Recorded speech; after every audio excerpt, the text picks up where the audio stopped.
Varicose veins తో బాధపడుతున్నారా? మన ఏవిస్ హాస్పిటల్లో 4,500 రూపాయల లేజర్ స్కానింగ్ ఉచితం.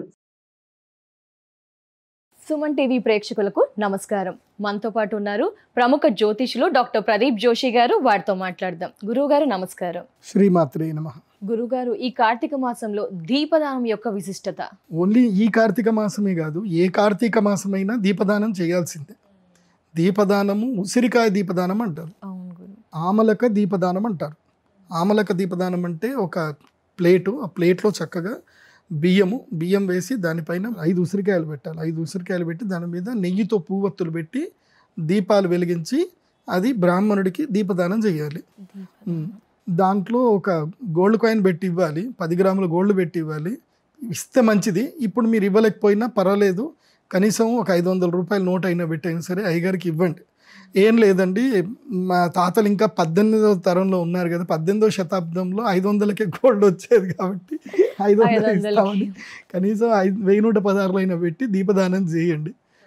మీరు చేసిన దీపదానంతో ఆ బ్రాహ్మణుడు కనీసం ఒకరోజు భోజనమైనా వాడికి రావాలి కాబట్టి ఒక 1116 పెట్టి బ్రాహ్మణుడికి దీపదానం చేయండి. వాస్తవంగా నేను ఇది చెప్పేది మీకు కామెడీగా అనిపిస్తుందేమో కానీ, కార్తీక మాసంలో బ్రాహ్మణుడికి సహిరణ్యం అంటే బంగారముతో కలిపి దీపదానం ఎవరైతే చేస్తారో వాళ్ళకి వంశవృద్ధి గ్యారంటీగా జరుగుతుంది. అంటే వంశంలో కొన్ని దోషాలు వస్తాయి, ఏదో శాపాలు, పిల్లలు పుట్టకపోవడము, ఏదో ఒకటి అవుతుంది. అవన్నీ పోవాలి అని అంటే నిత్యము చక్కగా శ్రీచక్ర అర్చన చేసేటువంటి మంత్రాలు చక్కగా వచ్చినటువంటి బ్రాహ్మణుడు అంటే అర్థమైంది, కేవలం ఆ బ్రాహ్మణ కులంలో పుట్టడం కాదు, బ్రాహ్మణత్వాన్ని పూర్తిగా ఆపాదించుకోవాలి. భగవద్గీత జ్ఞానం రావాలి, 10 మందికి విద్య పంచుతూ ఉండాలి, వేదాలు బాగా చదవాలి, పౌరోహిత్యం బాగా చేయాలి, మంచి పాండిత్యం ఉండాలి, భగవత్ సంకల్పము భగవద్ ఆరాధన కూడా ఉండాలి. ఉన్నటువంటి వ్యక్తికి బ్రాహ్మణుడు, ఆ బ్రాహ్మణుడికి మీరు దానం చేస్తే మంచిది. మా ఇంటి పక్కనే ఒక బ్రాహ్మణుల పిల్లలు ఉంటాయండి, సాఫ్ట్వేర్ ఇంజనీరు. మాకు ఏ కావాలన్నా మాకు సాఫ్ట్వేర్ అంతా తయారు చేస్తాడు.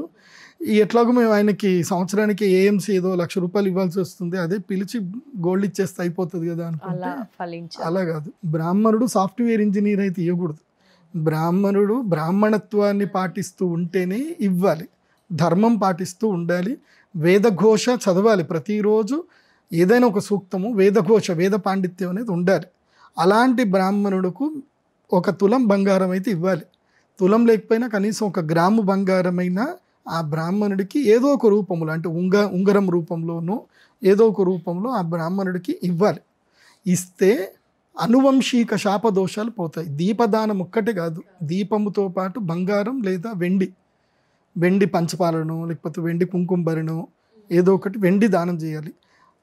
ఏది లేకుండా, ముద్రికలేవి లేకుండా దానం చేయకూడదు. కార్తీక మాసములో హిరణ్య దానము, రజత దానముతో పాటు దీపదానం ఎవరైతే ఇస్తారో వాళ్ళకి లక్ష్మి 10 వాళ్ళని అనుగ్రహిస్తుంది. అలాగే వాళ్ళ వంశములో మంచి వివాహం జరిగి మంచి కోడలు వస్తుంది. 498A కేసు పెట్టని కోడలు వస్తుంది వాళ్ళ ఇంటికి. మీ కోడలు వచ్చే కోడలు 498A కేసు పెట్టొద్దు, ఏ అని మిమ్మల్ని అడగకూడదు. అంటే కార్తీక మాసంలో చక్కగా దానం చేసుకోండి, అప్పుడు మీ ఇంటికి ఏ అని అడగని కోడలు మీ ఇంటికి వస్తుంది. కార్తీక మాసంలో పెళ్లిళ్ళు కూడా ఎక్కువ చేసుకుంటుంటారు, మాసం మంచిదని. ఇది ఎంతవరకు కరెక్ట్ గురువు గారు? అది కూడా చెప్తా. కార్తీక మాసములో వివాహం చేసుకోవడం చాలా మంచిది. వివాహం చేసుకొని ఒక 15 రోజులు భార్యాభర్తలు కలవకూడదు. 15 రోజులు కార్తీక మాసం కలవకూడదు. కార్తీక మాసం దీక్ష చేయాలి. మార్గశీర్ష మాసం వచ్చేంత వరకు దీక్ష చేయాలి. దీక్ష చేసి అప్పుడు కలిస్తే మంచి సంతానం అవుతుంది వాళ్ళకి ఆశ్వయుజ మాసంలో లేదా భాద్రపద మాసంలో పిల్లాడు పుడతాడు. మీరు మార్గశీర్ష మాసంలో డిసెంబర్లో కలవాలి, నవంబర్లో కలవకూడదు. నవంబర్లో కలిస్తే వాళ్ళకి ఆషాఢ మాసంలో పిల్లాడు పుడతాడు, కానీ ఆషాఢి యోగాలు కొన్ని ఉంటాయి. ఆషాఢ మాసంలో గనక పిల్లాడు పుడితే మంచిగా ఉండదు, వాళ్ళు ఏదైనా వేరే నక్షత్రంలో పుట్టినా బాగుండదు. ఇంకోటి ఏంటంటే, సూర్యుడు నీచంలో పడ్డప్పుడు రేతస్సు అనేది ఒకటి ఉంటుంది. ఈ రేతస్సు, సూర్యుడు మంచిగా ఉన్నంతసేపు రేతస్సు బలంగా ఉంటుంది. ఈ కార్తీక మాసములో సూర్యుడు మీనరాశి లోపలికి ఎంటర్ అయిన తర్వాత రేతస్సు అనేటువంటిది ప్రజ్వలంగా ఉండదు. సో సూర్యుడి వల్లనే కదా ప్రాణశక్తి ఇచ్చేది సూర్యుడు. సూర్యుడు నీచంలో పడితే మంచి శక్తి రాదు. కాబట్టి కలవకూడదు. తర్వాత పెళ్లి డిసెంబర్లో చేసుకోవచ్చు కలవాలి. కదా. పెళ్ళిళ్ళు చేసుకోవచ్చు, హనీమూన్కి వెళ్ళొచ్చు. కాకపోతే హనీమూన్ వెళ్ళే బదులు తీర్థయాత్రలు వెళ్ళండి. తీర్థయాత్రలకి కార్తీక మాసంలో పెళ్లి కాగానే తీర్థయాత్రలు వెళ్ళండి, దైవ దర్శనాలను చేసుకోండి, అన్ని ప్రసాదాలు తిని తిని తిని ఆ 15 రోజులు ఒకరి మీద ఒకరు వ్యామోహం పెంచుకోండి, ప్రేమ పెంచుకోండి.